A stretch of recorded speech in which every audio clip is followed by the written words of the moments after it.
ሰላም ጤና ይስጥልኝ የጃሮ ሚዲያ ቤተሰቦች እንደምን አላችሁ? ዛሬም እንደተለመደው በአንድ ጠቃሚና አስተማሪ ሐሳብ ተገናኘን።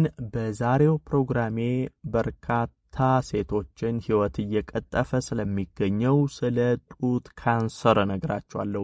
በተለይ ዛሬ ይሄን ሐሳብ ማነሳው በጣም ግንዛቤው እንዲኖራችሁ ነው። በጣም በርካታ ሰዎች ለጡት ካንሰር የሚያጋልጡ ነገሮች ምንድናቸው የሚለውን ባለማወቅ የተነሳ በቀላሉ ለጡት ካንሰር እየተጋለጠ ህይወቱን እያጣ ነው። በተለይ እናቶች እህቶች ላይ ይሄ የጡት ካንሰር ሴቶች ላይ ይጎላል። በርግጥ ወንዶችም ላይ አንዳንድ ጊዜ ይከሰታል። ነገር ግን ከወንድ ይልቅ ሴቶች ላይ ነው የጡት ካንሰር በብዛት የሚስተዋለው። ስለዚህ በተለይ ሴቶች ላይ አተኩራለሁ። ለጡት ካንሰር የሚያጋልጡ ነገሮች ምንድናቸው? ለጡት ካንሰር እንዳንጋለጥ ምን እናድርግ የሚለውን በዚህ ቪዲዮ ዋና ነጥቦችን እነግራችኋለሁ። አብራችሁን ቆዩ። ለቻናሌ አዲስ ከሆናችሁ ሰብስክራይብ አድርጋችሁ ቤተሰብ ሁኑ። ይሄን መረጃም ላይክ ሼር አድርጋችሁ በርካቶች ጋር እንዲደርስና እንዲማሩበት እንድታደርጉ በክብር እየጠየቅኩ በቀጥታ እስቲ ወደ ሐሳባችን እንግባ። እሺ በመጀመሪያ ማንሳት የምፈልገው ለጡት ካንሰር ሊያጋልጥ የሚችለው አንደኛው ነገር እድሜ ነው። በነገራችን ላይ ሴቶች እድሜ በተለይ ከ30 ዓመት በላይ የሆናችሁ በምትሄዱበት ጊዜ ከፍተኛ ጥንቃቄ ማድረግ አለባችሁ። ልክ አሁን እድሜ እየጨመረ ሲሄድ በወጣትነት እድሜ እንደነበራችሁት መሆን አያስፈልግም። ይሄ ማለት ምንድነው? አመጋገብን፣ አኗኗር ዘይቤን ማስተካከል ያስፈልጋል ማለት ነው። ምክንያቱም ከእድሜ መጨመር ጋር ተያይዞ የምታደርጓቸው ነገሮች ለጡት ካንሰር ሊያጋልጡ ይችላል። ለምሳሌ የፋት ይዘት ያላቸው ምግቦችን ይሄ አዘውትራችሁ የምትመገቡ ከሆነ፣ ኤክሰርሳይዝ የማትሰሩ ከሆነ፣ ሰውነት አላስፈላጊ ውፍረት ውስጥ የምትገቡ ከሆነ፣ በቂ እንቅልፍ የማታገኙ ከሆነ፣ ከፍተኛ ጭንቀት ውስጥ የምትገቡ ከሆነ፣ ይሄ ከአኗኗር ከአመጋገብ ጋር ተያይዞ የምታደርጉት ነገር እድሜ ከመጨመር ጋር ተያይዞ 30 40 እያለፋችሁ ስትሄዱ በቀላሉ ለጡት ካንሰር እንድትጋለጡ ያደርጋቸዋል። ስለዚህ እዚህ ጋር ማወቅ ያለባችሁ ነገር ምንድነው? እድሜ ከፍ ሲል አመጋገብን ማስተካከል፣ የአካል ብቃት እንቅስቃሴ መስራት፣ ውፍረትን መቆጣጠር ያስፈልጋል። በቂ እንቅልፍ ማግኘት፣ ስትረስ ጭንቀትን መቀነስ፣ ይሄ በእድሜ መጨመር የሚመጣን የጡት ካንሰር ይከላከላል። እንደ አንደኛ ይሄን በደንብ ማወቅ ያስፈልጋል። ሌላኛው ለጡት ካንሰር ሊያጋልጣችሁ የሚችለው ከዚህ በፊት በጡታችሁ አካባቢ የተከሰተ ችግር ከነበረ፣ ይሄ የሆነ መመታት፣ መቆረጥ ወይ ኢንፌክሽን ጡታችሁ አካባቢ ላይ የተፈጠረ ችግር ከነበረ ይሄ ለጡት ካንሰር ሊያጋልጥ ይችላል። ምክንያቱም ውስጡ ላይ እብጠት ይዞ ወይ ኢንፌክሽን ፈጥሮባችሁ ይሄ በሂደት የሚያመጣቸው ችግሮች ለጡት ካንሰር ሊያጋልጥ ይችላል። ስለዚህ ከዚህ በፊት ጡት አካባቢ የተከሰተ ነገር ከነበረ፣ የሆነ ስለታማ ነገር ቆርጧችሁ ወይ ኢንፌክሽን ተፈጥሮባችሁ እንደዚህ አይነት ነገር ተፈጥሮ ከነበረና ይሄን በምን ማወቅ ትችላላችሁ?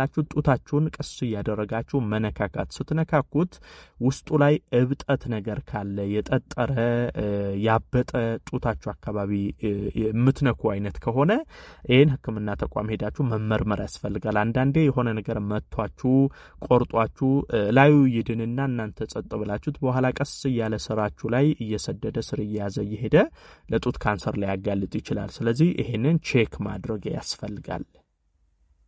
ሌላው በዘር ነው። በነገራችን ላይ በዘራችሁ ለካንሰር ተጋላጭ ከነበረ ሰው በተለይ እናት፣ አያት፣ እህት ከዚህ በፊት እንደዚህ በጡት ካንሰር የተጠቁ ከነበሩ ይሄ ነገር እናንተም ላይ መከሰት እድል ይኖረዋል። ነገር ግን ይሄን እንዴት መቆጣጠር ትችላላችሁ? ጤናማ የአኗኗር ዘይቤን በመከተል ይሄ አሁን ቀደም ከእድሜ ጋር ተያይዞ ይመጣል ያልኳችሁ ልክ እንደሱ ከዘር የሚተላለፈውንም በተቻለ አቅም አኗኗርን አስተካክላችሁ መቆጣጠር ትችላላችሁ። አመጋገብን በማስተካከል፣ የአካል ብቃት እንቅስቃሴ በደንብ በመስራት፣ በቂ ረፍት በማድረግ፣ ጤናማ ኑሮ ዘይቤን በመከተል ከዚህ ከዘር የሚመጣ ከእድሜ የሚመጡ የጡት ካንሰር ችግሮችን መከላከል ይቻላል።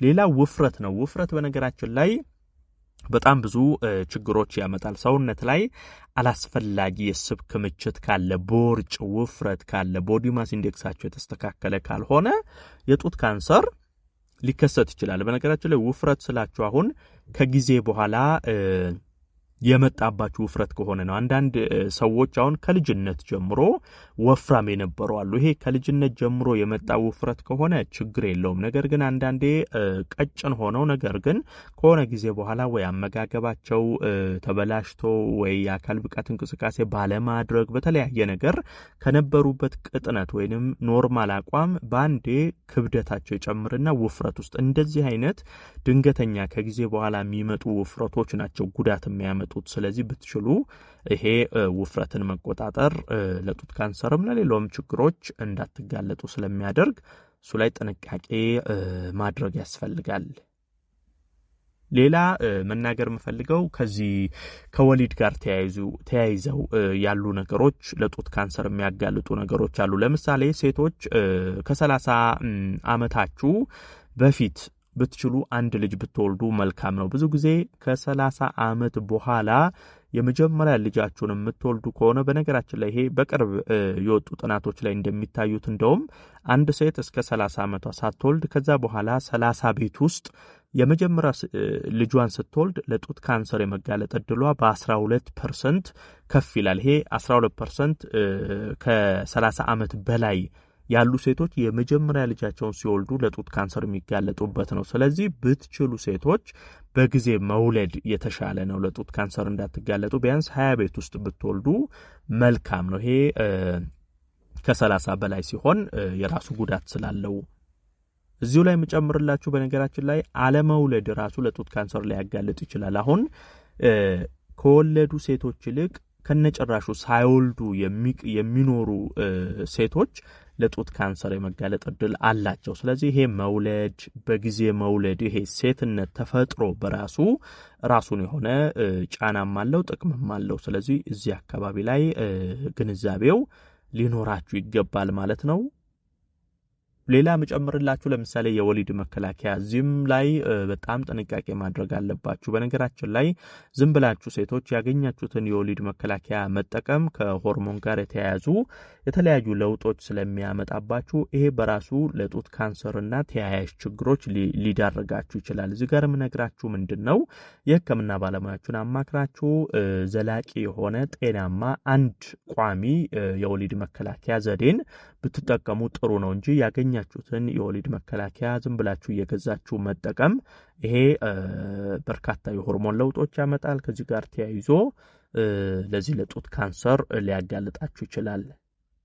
እንግዲህ እንዳጠቃላይ እነዚህ አሁን የዘረዘርኩላችሁ ነገሮች ለጡት ካንሰር አጋላጭ ምክንያቶች ስለሆኑ በተቻለ አቅም እነዚህን ነገር በማስተካከል ከዚህ ካስከፊ ህመም ራሳችሁን መጠበቅ ያስፈልጋል ማለት ነው። ይህን መረጃ ላይክ ሼር አድርጋችሁ ለሌሎች አጋሩ። ለቤት አዲስ የሆናችሁም እንደዚሁ ቻናሌን ሰብስክራይብ አድርጉና ቤተሰብ ሁኑ። የዛሬን በዚሁ አበቃው።